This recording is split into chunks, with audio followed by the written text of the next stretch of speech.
All right, everyone. This is my table saw workbench. It is no longer doing the job that it was designed to do, and it's time to replace it. The heart of it is a Delta 36 725 Gen 1 that I am the lucky contestant of the bad motor version. Ever since the motor was taken care of, though, it's been a great saw. I took it off of its mobile base from the factory to use the space more efficiently and effectively. It takes up a big footprint in most garages, and especially mine, but this kind of helps give me some of my storage space back. The right wing on it is router lift. That is the shop notes version. If I can find it, I'll link it at the bottom. If I can't, you can Google shop notes router lift and it comes right up. The left has just become a dumping ground, which actually the entire below the worktop itself has become a big dumping ground. The bottom is 3 large drawers. They have also become dumping grounds, and I just kind of toss stuff in as I go, and as I've accumulated over the last several years. The biggest problem with this bench is when we moved, the entire thing actually buckled and bowed and stuff on me, so the wheels weren't rolling properly and they weren't on alignment. And to remedy it, I had lifted it up and put a bunch of structure underneath of it, try to straighten it out, and it's worked-ish. It is incredibly hard to push around still, and it's not even that heavy of a cabinet. So we're gonna resolve this issue. And then I hang my crosscut sled on the right side. It's a Kingsfine woodworking version with interchangeable plates and a stop and all kinds of other things. It is also incredibly heavy, and it will be getting replaced as part of this series as well. So I'm going to get to work, start cutting some material, follow along, and I'll show you how to do it.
removed this side panel here.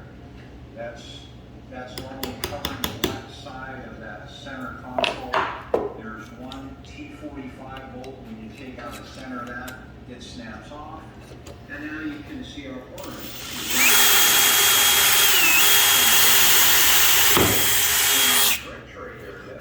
Once you pull up this little rubber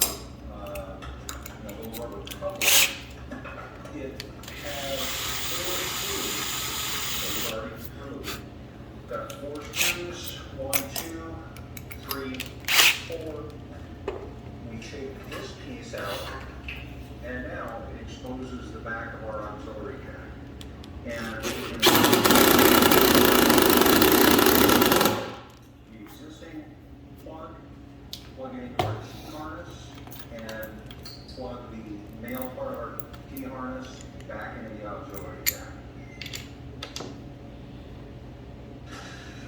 The remaining connectors at our module are going to be just straight plug and play. You see we've already got our HDMI extension harness screwed in. We're going to run this over to the left side of the dashboard to make it easy for the driver to access. That will pop out the bottom edge of the dash. LVDS harnesses that came from our screen are going to plug in to the side of this module. They'll only go in one way. Plug in. Our LVDS harnesses are plugged in, and the LEDs that we've got, or actually one of the last things we've got coming from the car is our GPS antenna. We plug that in, snap it in, give it a tug, make sure that's locked in.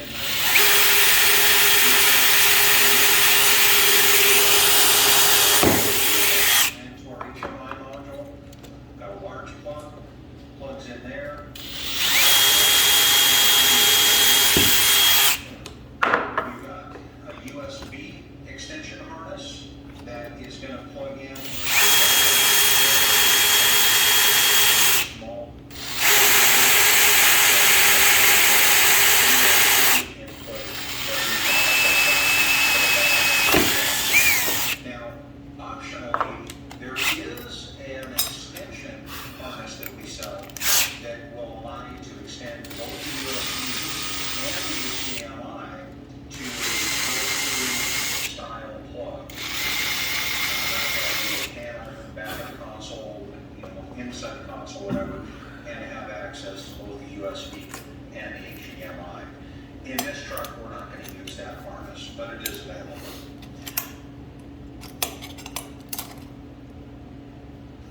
All that remains is just to put this find a home for the module. And where we're going to go in this truck is right at the time.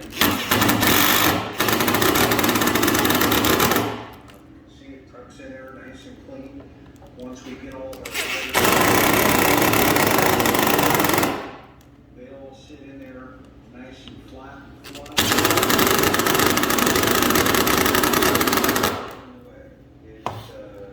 It is just super clean and tidy. Of course, I can't zip tie it all with one hand, but rest assured I will do that.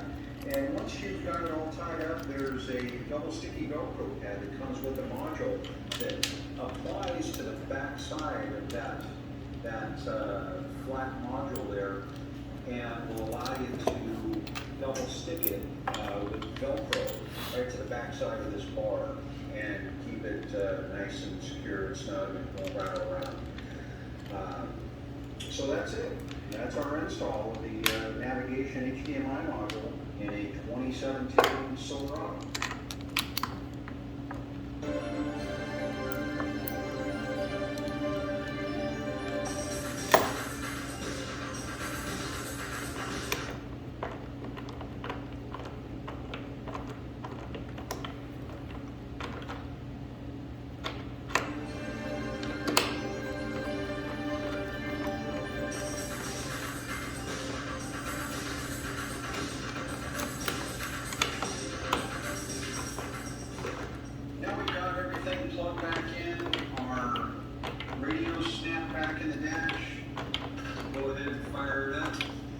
see that it operates the same way. It looks simple, turned into being a huge pain in the ass. After these things are all glued up in square, instead of doing like a traditional tongue through door panel, I don't need that because we're putting metal. There you go. Now I just gotta make 4 of these, keep them square, put them in clamps, get a bunch of glue in there, and we will be ready to install.